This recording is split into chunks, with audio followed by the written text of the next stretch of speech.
Big news, quantum computers have finally broken Bitcoin. At least that's what the headlines are saying. And in today's video, I'm going to go through why all of this is complete nonsense. And there's going to be two parts to this video. First, this loom going through today's story, which just happened to break at a fateful time because I was going to record this video today anyway about quantum FUD.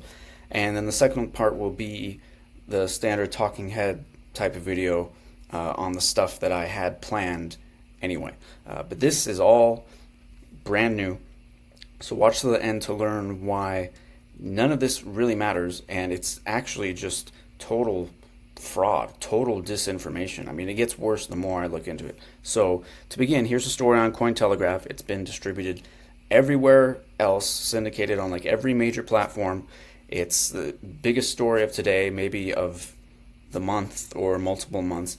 Basically what happened was somebody used a cloud quantum platform at IBM to break a 15-bit elliptic curve cryptographic key. Now, it's similar to a public key for Bitcoin. That's the address you send funds to. Only those are much more complicated. Bitcoin uses 256 bits encryption, so it's orders of magnitude more difficult to break. And it turns out this 15-bit thing can actually be broken by classical computers. It's so simple. There's only 30,000 something possible combinations it could be. So a standard laptop, using a Python script or something like that, can easily figure this out in minutes or seconds. It doesn't take a quantum computer at all. So basically what they did was just use quantum infrastructure to do something a classical computer can already do, and then say, oh look, it happened. So to go through this, while I don't like to go to social media for sources, this one is so ridiculous, and there's actually a lot of good stuff out there on X or Twitter that I've been seeing. Like there's this one from Jimmy Song saying it's starting to make sense. Quantum fudsters funded the prize and are giving it out for a quantum computer that is the same thing that basically a regular computer can do. Now, I haven't been able to find a source for this exact claim of Project 11. They're the people behind this prize that was awarded for solving this problem. They took money from Coinbase Ventures, Castle Island, and Balaji. I don't even know who those are really. But that's not the point. It doesn't matter really that much if that part is true or false. The big thing is that it's been proven, and not just by this one person, there's a whole bunch of other people doing it, proved that the quantum results work just as well with a random number generator that any computer can use. There's no quantum computer needed. Here's another person that says the claimed break has been replicated using classical random noise. This guy, DevURandom, and that's it. Let's look at Bitcoin News. Posted this. Same thing. Grok says it's mostly hype, fear-mongering, way overblown. It's like a tiny toy versus a giant vault. That's a good analogy. Let's see what else. My whole feed is just taken up with all the stuff, so got a whole bunch of stuff on it without even having to go looking very much. So a 256-bit public key is 2 to the power of 241 times larger than a 15-bit public key, because these things they get exponentially more complex, right? That's how encryption works. So a normal computer can brute force a 15-bit public key in milliseconds. Well, I didn't know it was that fast. That would need to be verified, of course, but it's definitely not very long. I mean, you can definitely do it in a day. Whether it's milliseconds, seconds, or minutes doesn't really make much of a difference, right? Saying this is more quantum FUD. Oh, let's see, readers added context. These are helpful notes. This breaks a 15-bit elliptical curve key. Notable step in quantum computing, but Bitcoin uses 256-bit keys. Yeah, it's like I was saying earlier. And yeah, that's correct. Oh, that's actually what he was saying. Oh, this is a retweet. That's why. Okay. So, what do I have one? No, that's the same thing. By the way, subscribe to Hard Money Dispatch newsletter for more stuff like this. And then I went and asked Grok, explain why quantum computers breaking a 15-bit public key is nonsense, and a classical computer can do the same, meaning there's no threat to Bitcoin's ECDSA. It's basically a toy-sized problem that any classical computer can break in milliseconds. So yeah, I guess it really is milliseconds. Quantum computers doing the same is a cool technical demo, not a threat to Bitcoin's encryption. So yeah, then talks about all the research. You got sources here, don't just take any large language model's word for it. Always look for sources or ask it for sources or do searches on your own. We got TradingView, Quantum Insider. I think there's another one, Live Science. Yeah, and then you can click here to go through all the other sources that were used to generate this answer. But the long and short of it is no current or near-term quantum computer threatens real Bitcoin keys. This demo shows progress in quantum computing hardware running the algorithm correctly, which is genuinely cool research according to Grok. So I guess there is that, right? It proves that the quantum can function in this very minor way that's even less powerful than classical computers. Not sure why that's a big deal or why anyone would care, but it changes nothing about the security that Bitcoin actually has. So that's pretty much it. I just wanted to go through that real quick, and now I'm going to transition into the next part of the video, which is talking about the impracticalities of a real full-scale quantum attack and why that would be so incredibly difficult for someone to pull off and why it may never actually happen at all. Alright, welcome to part 2 of this Quantum FUD video. There's so much to that story that I'm going to have to do a follow-up video next week or the week after that, because stuff just keeps coming out and I'm having interesting conversations on X with people who know way more about it than I do, and they're giving me sources for all this super deep technical stuff showing what's really going on. So I will make a more in-depth video about that at some point. But today, for the rest of this, I wanted to go into the stuff that I had planned to talk about anyway, which stems from this week's episode of the Hard Money Dispatch podcast. I'll leave a link in the description. I highly recommend it. I think it's the most important episode I've done to date, honestly. I had Gil Roberts and Josh, aka Secure Sovereign, on the show to talk about the Bitcoin Commons, which is a new node variant, a variation of the Bitcoin core software that is going to be 100% Bitcoin, so it's not a hard fork, it's not an altcoin, it's just a different version of the same software, sort of like how Linux, the operating system, has many different versions. There's Ubuntu, Debian, Linux Lite, Arch Linux, Kali Linux, and these all just serve different purposes. It doesn't mean one is better than the other. They're just different variations for different people doing different things. And there's no reason the same thing shouldn't be true for Bitcoin, because it's a big vulnerability if 99.9% of nodes are running more or less the exact same software. If there's a problem with that software, the whole network is in trouble. And even Bitcoin Knots, the second most popular version of the software, is a fork of core. It's 95% the same thing. So what Josh and Gil and others are creating is really interesting. They say they're reducing the code from 300,000 plus lines down to 30 or 40,000 lines. They're just maintaining the consensus and the major rules of Bitcoin, and it'll be an easy thing to fork. Again, like Linux, anyone will be able to take this and create their own variation if they want. So, but that got me thinking. Well, not that, but the conversation we had at one point, the quantum thing came up, and Josh pushed back when I said it was not practical, because why would someone do that?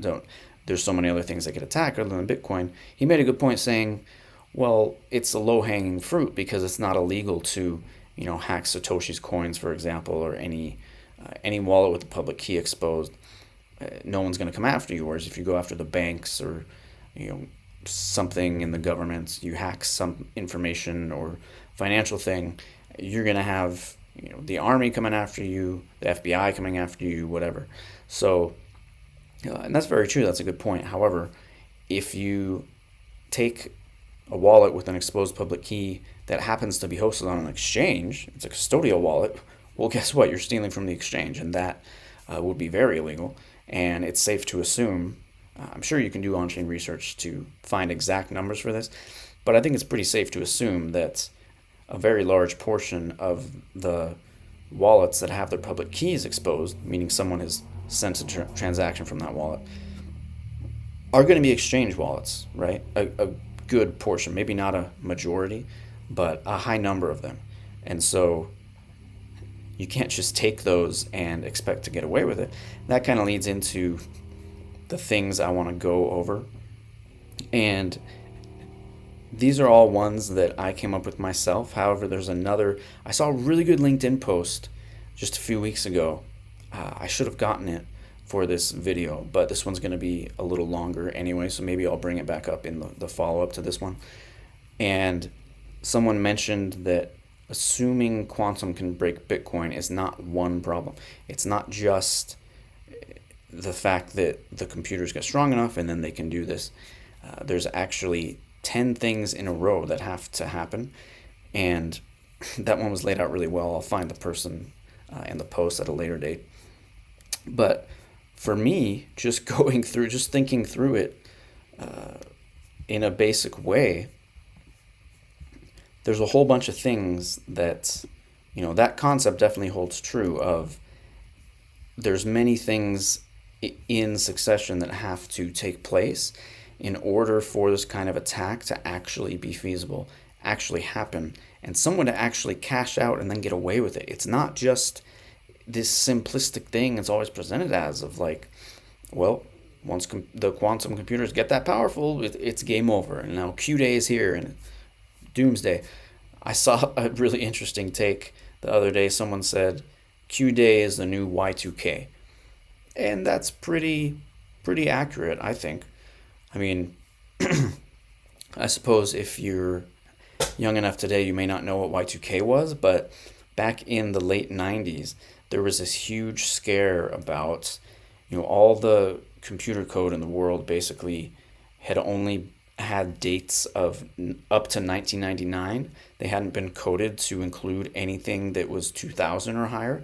So the theory was that once the date hit January 1st, 2000, it was going to break everything, and all computer infrastructure in the world was just going to go down. So there'd be no water, no power, no internet, no nothing. It was all just going to be destroyed.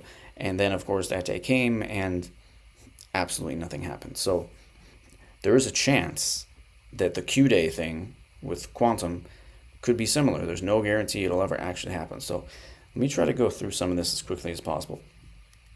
We've got a few points here that all have to come true if Bitcoin were to be cracked by quantum successfully. So number one, obviously, is that a functioning fault-tolerant quantum computer capable of running an algorithm like Shor's algorithm to allegedly derive private keys from public keys comes to being. And that's the one everyone focuses on as if it's the only thing. Let's just grant that that has happened, or that it's going to happen really soon, even though it's not. The next thing that has to happen, there has to be someone, a group or individual, who actually does the hacking, of course.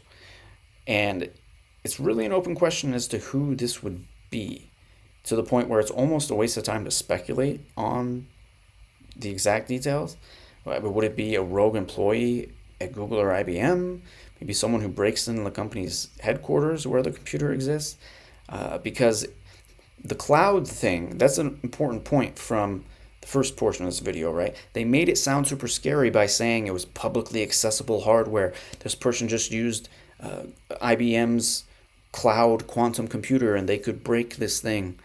But do you really think if IBM's quantum computer becomes 1,000 times more powerful than it is today, do you really think they're going to just have that publicly accessible? Anybody can use this thing and break into anything? No, of course not. So in all likelihood, you would have to gain unauthorized access to the physical quantum computer to be able to pull this kind of thing off.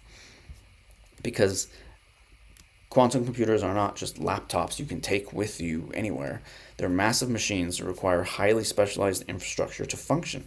And to be able to use one, you would have to be part of a small select group of people who have access. The next thing is that a person who has means, motive, and opportunity would have to decide that gaining illegal access to this quantum computer is worth the risk, and that the first thing they want to do, and the most profitable thing they could possibly do, is to use it to break ECDSA, the encryption that protects Bitcoin wallets. So now we have the computer exists, there's someone out there who's determined to do it, and they're going to do it. So the next thing is they have to carry this out, of course. Now, how this would work is unclear, because on top of having access, you have to know how to use the thing. Now, I have no idea what that looks like, but I imagine there's not a Shor's algorithm app that you download to the operating system like you download an app on your phone. But for the sake of argument, let's assume that is the case, and this point is completely irrelevant. Let's just assume that it is as easy as using the cloud infrastructure, and that anyone can figure it out for the most part. Okay, now it's done. This person has carried out the attack. They've gotten this far. They've figured out the private keys for, let's just say it's Satoshi's coins, to keep things simple, to keep it to one isolated wallet, instead of thinking about, they may have gone through all these public keys on the chain and gotten a bunch of different wallet seeds, private keys. Let's just say that it's Satoshi's wallet. That kind of simplifies things. So they've gained access to this 1 million coins in Satoshi's wallet. What now? Well, they have to find a way to cash out, unless they just want to borrow against it infinitely. I suppose that could be an option, but it's not, actually, and we'll see why. Cashing out wouldn't be easy, considering the moment they move a single Satoshi out of that wallet that's been dormant for 17 years, the news would spread like wildfire in a matter of minutes, because someone would see that on chain right away, and then it would be picked up by news outlets and journalists. They would all be racing with each other to be the first one to publish the story, because it would be the biggest story ever, and it would quickly be all over social media, everywhere. Everyone would be covering it. People would be sending out emergency editions of newsletters. People would be making videos, posting them that same day. It would be, the entire world would know in a matter of hours, and most people close to this would know in a matter of minutes. And that would cause markets to absolutely panic, right? Because everyone would freak out. The speculation would be that it was a quantum computer before there was even any evidence of that. People would assume that. And everyone would rush to the exits, causing cascading liquidations and tremendous selling pressure, probably resulting in the single biggest day drop in Bitcoin's price in history. So at this point, before the imaginary quantum hackers even had a chance to begin cashing out, the price has already plunged at least 15 to 30%, if not, 50%. So let's say they managed to quickly sweep the private keys they've stolen into a wallet of their own. It would have to be somewhere they could sell that's doesn't have know your customer rules, of course, otherwise they'd be exposed. So major exchanges are not the way to go. I'm not sure how they would even do this. I mean, it's a classic problem that hackers typically have. Once they steal coins from somewhere and everyone knows, then those coins get tracked across this chain constantly, and every time they move, everyone can see what wallet they're at. So as soon as the hacker tries to cash out, they'll be exposed. And there are some very advanced hacking groups, like in North Korea, for example, where they take coins, they immediately convert them to something like Ethereum or Solana, and then spread them out across a bunch of hundreds of different wallets, and then from those wallets maybe transfer them into stable coins and then put them somewhere else, or something like that. So it's not impossible, but it's very difficult to achieve in most cases. Of course, I guess if you could continue using the quantum for all of this, it probably wouldn't be so difficult, right? If you knew how to do it. The things that take time and a lot of resources and knowledge with classical computers could theoretically be carried out much faster by quantum computers if you could write some kind of script or program that just planned all this ahead of time. Maybe you could carry it out much faster, but you definitely couldn't beat the headlines coming that would tank the price and erase a bunch of your profit before you even had a chance to cash out these stolen coins. So let's say they did all that. Everything up to this point has been carried out, no problem. They've cashed out, they got their stable coins, their dollars or euros, pesos, whatever form of fiat they want. This would be worth billions. And now they're going to have to try to explain that to the IRS or tax authorities. But for the sake of this argument, let's assume they're a criminal mastermind with extensive hacking and privacy skills to get away with it, and a vast network of professional money launderers. So if that's the case, they can sock the money away and go live on a tropical island or something, I guess. No problems there. Again, so you've seen how many assumptions we've had to make for this to even be a realistic thing. You have to give a lot of leeway, be very generous in assuming the capabilities of this person or group. In all likelihood, to actually pull this off, you'd have to be like a nation state level actor, right? I don't even think organized crime groups would be able to pull this off. You would have to be like a North Korean hacker group that breaks into where the quantum computer is. That's the only way I think any of this even becomes remotely feasible, is if you had, professional spies who were also hackers who could somehow get into these systems and then have the resources of a nation state to help them get away with it. Like, that's really, it would have to be that. I don't see how else it could ever really be possible.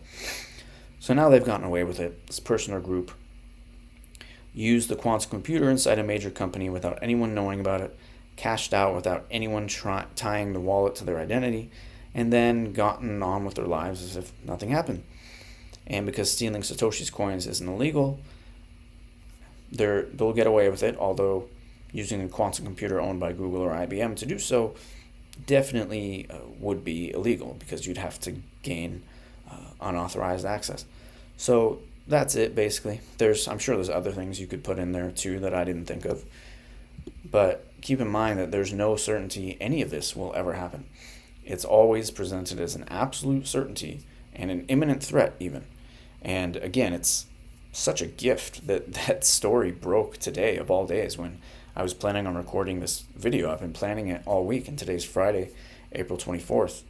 And somehow that news broke this morning. So yeah, like I said, there'll be a follow-up video to that one for sure, because it goes deeper.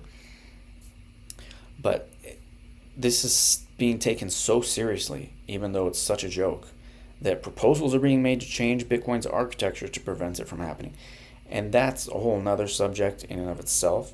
I'll probably go into that in the next video as well, but this is getting longer than I had expected, so I'm going to cut things off right here. If you want to watch another one of my videos, YouTube thinks you'd like this one over here, or maybe it's over here, I don't even know. So yeah, don't forget to like and subscribe, and thanks for watching.